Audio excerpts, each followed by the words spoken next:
నమస్తే. శ్రీ మాత్రే నమః. శ్రీ గురుభ్యో నమః. మనకి ఖగోళ శాస్త్రంలో ఎప్పటికప్పుడు గ్రహాలు మారుతూ ఉండడము, ఆ గ్రహాల యొక్క ఫలితాలు దేశకాలమాన పరిస్థితుల మీద, రాజకీయం మీద, న్యాయ వ్యవస్థ మీద, ఇలాగ దేశం మీద పడుతూ ఉంటుంది. తరువాత మేషాది ద్వాదశ రాశుల మీద అంటే వ్యక్తులకు కూడా ఈ యొక్క గమనాలు ఫలితాన్ని ఇస్తాయి. ఆ ఫలితాలు ఎలా ఉంటాయంటే మిశ్రమ ఫలితాలు. కొంతమందికి మంచిగాను, మరికొంతమందికి చెడుగాను, మరికొంతమందికి శుభాశుభాలు మిశ్రమంగాను ఉండబోతున్నాయి. అయితే ఈ సమయంలో జూన్ నెలలో మనకి శని తిరోగమన దశలో ఉన్నాడు. అంటే 2025 జూన్ 7వ తారీఖు నుంచి శని మీనరాశి నుంచి తిరోగమనం చేస్తున్నాడు. అయితే ఈ చేయడం వల్ల కొన్ని రాశుల మీద ప్రతికూల ప్రభావాలు చూపించే అవకాశం కనబడుతోంది. అయితే ఉదాహరణకి మేష, కర్కాటక, సింహ, కుంభ, మిథున, కన్య, తుల, వృశ్చిక రాశులకి దేని మీద ఎఫెక్ట్ చూపిస్తున్నాడు అంటే ఈ చెప్పిన గ్రహాల రాశుల మీద ఎటువంటి ఎఫెక్ట్ అంటే ఆరోగ్య పరంగాను, కుటుంబ పరంగాను, ఆర్థిక పరంగాను, మానసిక ఒత్తిడి పరంగాను సమస్యలను సృష్టిస్తున్నాడు. అంటే సమస్యలను ఈ రాశుల వాళ్ళకి ఏర్పడబోతున్నాయి. అయితే కొంతమందికి అంటే మిగిలిన రాశులు అనగా వృషభ, మకర, ధనుస్సు, మీన ఈ 4 రాశుల వాళ్ళకి అనుకూలంగా తీర్పును అంటే అనుకూలంగా మంచి ఫలితాలను ఇవ్వబోతున్నాడు. అయితే ఇదే సమయంలో ఈ జూన్ నెలలో మనకి గురు కూడా అస్తమయ సమయంలోకి వచ్చేసాడు. అంటే ఏ డేటు అంటే జూన్ నెలలో గురుగ్రహము అస్తమించబోతోంది. అంటే వేరే స్థానానికి వెళ్ళిపోతున్నాడు. ఇది వైదిక జ్యోతిష శాస్త్రంలో శుభప్రదంగా పరిగణించబడదు. అంటే ఈ గురు అస్తమయం అనేది అశుభ సూచన అనేది చెప్పడమైంది. అయితే కొన్ని రాశుల వాళ్లకు ఈ సమయంలో మంచి జరుగుతుంది. ఇప్పుడు ఒకటి ఏ గ్రహమైనా కొంతమందికి మంచి చేస్తాడు, కొంతమందికి చెడు ఫలితాలను ఇస్తాడు.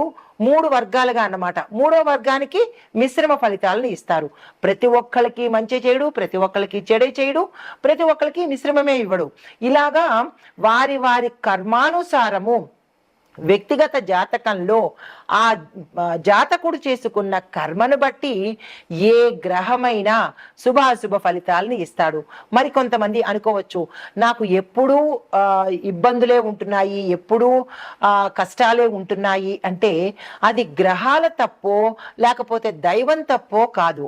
ఆ వ్యక్తి గత జన్మ కర్మానుసారము ఏ గ్రహము ఎక్కడెక్కడ సంచారం చేసి ఎంత మాత్రము ఫలితం ఇవ్వాలో ఆ జీవి చేసుకున్న పుణ్యానికి ఎంత మాత్రం ఫలితాన్ని ఇవ్వాలి, చేసుకున్న పాపానికి ఎంత శాతం కష్టం ఇవ్వాలి అనేది గ్రహాలు నిర్ణయించబడతాయి తప్ప మరొక అంటే దైవము చేసింది కాదు, ఎవరు చేసింది కాదు. ఇక్కడ ప్రత్యేకంగా ప్రతి ఒక్కళ్ళు గుర్తుపెట్టుకోవాల్సింది మీరు చేసిన కర్మానుసారమే అది మంచైనా చెడైనా గ్రహాలు మనకి అందిస్తాయి.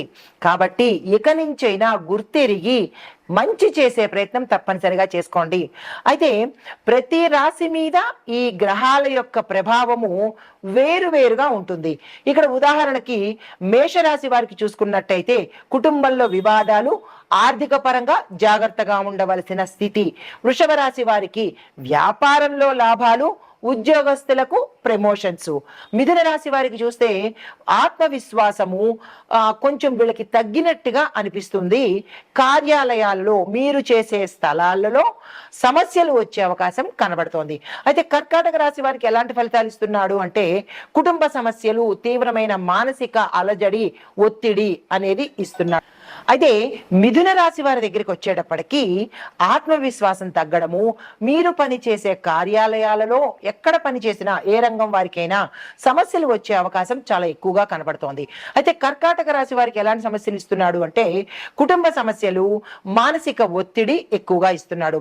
తర్వాత సింహరాశి వాళ్లకు వ్యక్తిగత సమస్యలు, కుటుంబంలో అస్థిరత్వం అనమాట.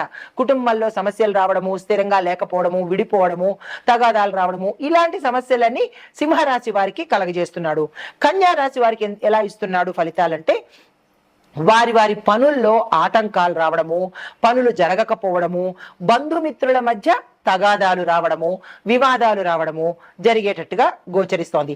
ఇక తులారాశి వాళ్ళకి ఎలా ఇస్తున్నాడంటే కనుక కుటుంబ సమస్యలు ఎక్కువగా రావడము, ఆరోగ్యం మీద ఎక్కువ ప్రభావం చూపిస్తున్నాడు. వృశ్చిక రాశి వాళ్ళకి మానసిక అశాంతి, మానసిక సమస్యలను ఎక్కువగా సృష్టిస్తున్నాడు. దీనితో పాటు ఆర్థిక సమస్యలను కూడా ఎక్కువగా ఇస్తున్నాడు. అయితే ధనుర్రాశి వాళ్ళకి కెరియర్ పురోగతి లేకపోవడము, విద్యార్థులకు మంచి ఫలితాలు రావడము, ఇంకా కొంతమందికి అంటే ధనుర్రాశిలో ఉండే మంచి కర్మ చేసిన వాళ్లకు కెరియర్ ఎక్కువగా ఉండడం, అంటే డెవలప్మెంట్ గ్రోత్ కనపడము, ఇన్నాళ్ళు పడ్డ కష్టాలన్నీ తీరిపోవడము జరిగేటట్టుగా చేస్తున్నాడు. ఇంకా మకర రాశి వాళ్ళకి చూసుకున్నట్టయితే ఆర్థికంగా ధనపరంగా విశేషమైన ఫలితాలను ఇవ్వబోతున్నాడు. తరువాత కుటుంబంలో ఆనందాన్ని, సంతోషాన్ని, శుభకార్యాలను చేసే విధంగా చేస్తున్నాడు. ఇంకా కుంభరాశి వాళ్ళకి చూసుకున్నట్టయితే కనుక ఆరోగ్య సమస్యలు తీవ్రంగా పెడుతున్నాడు. కుటుంబ పరంగా చాలా దీనస్థితికి తీసుకువెళ్లే పరిస్థితి తీసుకొస్తున్నాడు. కెరియర్ పరంగా ఒడిదుడుకులను ఇస్తున్నాడు. చాలా కష్టాలు పాలు చేసేటట్టుగా ఈ కుంభరాశి వాళ్ళకి కనబడుతోంది. మీనరాశి వాళ్ళకి ఎలా ఇస్తున్నాడు అంటే కనుక పాత సమస్యలు తిరిగి మళ్ళా పునరావృతం అవ్వడము, మనకి గతంలో ఆ సమస్యలు తీరిపోయినాయి కదా ఇక పర్వాలేదు అని అనుకున్న వాళ్ళకి మళ్ళా అవే తిరిగి మళ్ళా సమస్యలుగా తయారయ్యేటట్టుగా చేస్తున్నాడు. వ్యాపారస్తులకు మాత్రము లాభాలను ఇస్తున్నాడు. అయితే ఇవి అన్నీ ఒక్కొక్క రాశికి ఎందుకు ఇట్లా చేస్తున్నాడు అంటే కనుక ఇది గోచార రీత్యా చెప్పే ఫలితాలు కానీ వ్యక్తిగత ఫలితాలు కాదు. కాబట్టి మరి ఒక విషయము, ఏ రాశి వాళ్ళు ఎటువంటి కర్మలు చేస్తారో, చెడు కర్మలు చేస్తున్నారో ఆ కర్మల మీద దెబ్బ కొట్టేటట్టుగా గ్రహస్థితులు ఉంటాయి. ఇది ప్రతి ఒక్కళ్ళు గుర్తు పెట్టుకోవాల్సిన విషయము. ప్రతి మనిషి అనుకుంటాడు నేను మంచి చేస్తున్నాను, నేను ఎవరికి చెడు చేయలేదు అని. కానీ మనం మంచి చేశామా చెడు చేశామా అనేది మనం పెట్టుకున్న సీసీ కెమెరాలు కాకుండా ఈ గ్రహాలు పెట్టుకున్న సీసీ కెమెరాలు చాలా చక్కగా క్యాప్చర్ చేస్తాయి. ఈ ఒక్క విషయాన్ని ప్రతి ఒక్కళ్ళు గుర్తు పెట్టుకోవాలి. గుర్తు పెట్టుకొని జాగ్రత్తగా ఇక నుంచైనా నడవాలి. గ్రహాలను మోసం చేయడం ఎవరి వల్ల కాదు. అయితే ఇది మనుషులకు ఈ రాశుల ప్రకారంగా ఇచ్చే పరిస్థితి. మరి ఇంకా దేశపరంగా ఎలాంటి ఫలితాలు ఇస్తున్నాడు అంటే కనుక దేశకాలమాన సామాజిక, రాజకీయ, ఆర్థిక, న్యాయ, వ్యవసాయ, వాతావరణ పరిస్థితులు ఎలా ఉంటున్నాయంటే కనుక ఆర్థికంగా చూసుకున్నట్టయితే ముందుగా కొన్ని రంగాలలో వృద్ధి కనబడుతోంది, మరికొన్ని రంగాలలో మందగమనము అంటే స్లోగా డెవలప్మెంట్ కనబడుతోంది. అయితే రాజకీయ పరంగా చూసుకున్నట్టయితే కనుక కొన్ని రాష్ట్రాలలో రాజకీయము అస్థిరత్వంగా ఉంటుంది. ఎవరు ఉంటారో తెలీదు, ఎవరు పోతారో తెలీదు, ఏ పార్టీ వస్తుందో తెలీదు, ఏ పార్టీ రాదా తెలీదు. ప్రజలకి డైలమాలో ఉంటారు. తద్వారా రాజకీయ నాయకులు కూడా డైలమాలో ఉండే పరిస్థితి గోచరిస్తోంది. తర్వాత ఇంకా వ్యవసాయం పరంగా చూసినట్టయితే కనుక వర్షపాత ప్రభావము పంటల మీద దిగుబడి మార్పులు ఎక్కువగా కనబడుతోంది. కొన్ని ప్రాంతాలలో పంటలు సరిగా పండకపోవడము, కొన్ని ప్రాంతాలలో వర్షాలు సరిగా ఉండకపోవడము, ఇలాంటిది అంటే మనిషి మీద ఎట్లాంటి ప్రభావం ఉంటుందో దేశం మీద ప్రతి అంశంలోనూ గ్రహాల యొక్క ప్రభావం తప్పనిసరిగా ఉండి తీరుతుంది. అది వాతావరణం మీద ఇలా పడుతోంది.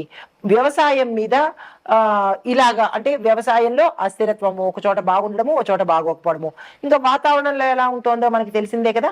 కొన్ని చోట్ల వర్షం పడ్డము, కొన్ని చోట్ల వేడిగా ఉండడము, మరి కొన్ని చోట్ల తుఫాన్లు, మరి కొన్ని చోట్ల భూకంపాలు, ఇలాంటి పరిస్థితులు ఏర్పడే అవకాశము ఈ ఫలితాలు, ఈ గ్రహాలు ఇస్తున్నాయి.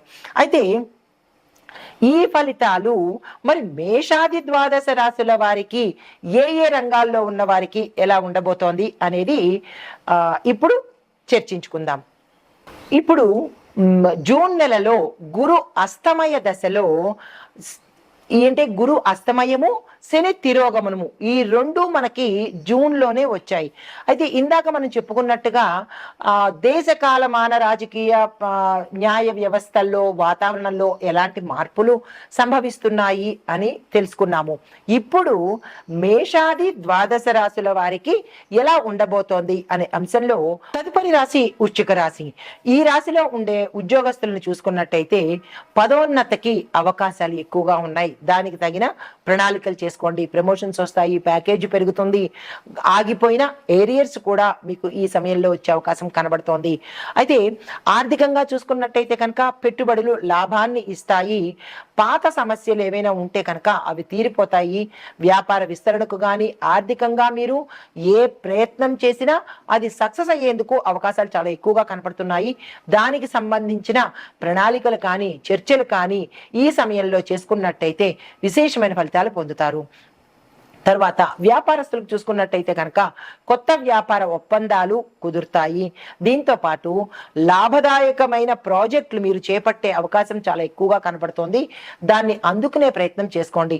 ఏ రంగంలో ఉన్న వాళ్ళైనా సరే, కాంట్రాక్టర్స్ కావచ్చు, ఐటీ రంగంలో కావచ్చు, బిజినెస్లో కావచ్చు, ఫ్యాక్టరీస్లో కావచ్చు, ఇలా ఏ రంగంలో ఉన్న వాళ్ళకైనా కొత్త కొత్త ప్రాజెక్ట్స్ వస్తాయి. వాటిని అందుకునే ప్రయత్నం తప్పనిసరిగా చేసుకోండి. తర్వాత కుటుంబ పరంగా చూసుకున్నట్టయితే కనుక వివాహం కాని వారికి వివాహ యోగ్యం కనబడుతోంది. సంతానం లేని వారికి సంతానం కలిగే అవకాశాలు ఎక్కువగా కనబడుతున్నాయి. కుటుంబంలో ఆనంద వాతావరణము, శుభవార్తలు వినడము, శుభకార్యాలకు వెళ్ళడము, ఆకస్మిక ధనప్రాప్తి కూడా వచ్చే అవకాశం కనబడుతోంది. భూమి, వస్తు, వాహనాలు కొనుక్కునేందుకు అవకాశాలు కనబడుతున్నాయి. దాన్ని సద్వినియోగం చేసుకునే ప్రయత్నం చేసుకోండి. అయితే కొత్త సంబంధాలు మీకు కలిగే అవకాశము, అది వివాహరీత్యా కావచ్చు, లేదా అంటే పాత సంబంధాలు అంటే విడిపోయిన సంబంధాలు కూడా తిరిగి కొత్తగా కలుసుకునే అవకాశాలు కూడా ఇక్కడ ఎక్కువగా గోచరిస్తున్నాయి. ఆ సంబంధాలు, ఆ బాంధవ్యాలు పటిష్టంగా ఉంటాయి, అంటే చాలా స్ట్రాంగ్గా ఉంటాయి, ఎప్పటికీ విడిపోనట్టుగా ఉంటాయి. ఆ దిశగా మీరు ఏదైనా గతంలో విడిపోయిన భార్యాభర్తలు కావచ్చు, లేదా విడిపోయిన కుటుంబాలు కావచ్చు, తిరిగి మళ్ళా కలుసుకోవడానికి మీరు ఏ ప్రయత్నాలు చేయాలో ఆ ప్రయత్నాలు చేసినట్టయితే కనుక చాలా స్ట్రాంగ్గా ఉండబోతున్నాయి. ఆ ప్రయత్నాలు చేసుకోండి. అయితే విశేషంగా చెప్పదగినది ఏంటంటే కనుక ఇక్కడ భూమి, వస్తు, వాహనాలు కొనుక్కునే అవకాశం ఇక్కడ కనబడుతోంది. దాన్ని మీరు సద్వినియోగం చేసుకునే ప్రయత్నం చేసుకోండి. ఈ రాశిలో ఉండేవారు ఎవరైనా సరే స్తోమత కలిగిన వాళ్ళు ఇవి కొనుక్కోవడానికి తగిన ప్రణాళికలు వేసుకుని పెట్టుకోండి. ఇది ఈ రాశిలో ఉండేవారికి చెప్పదగిన గోచార రీత్యా ఫలితాలు, పరిహారాలు, విశేషాలు. నమస్తే.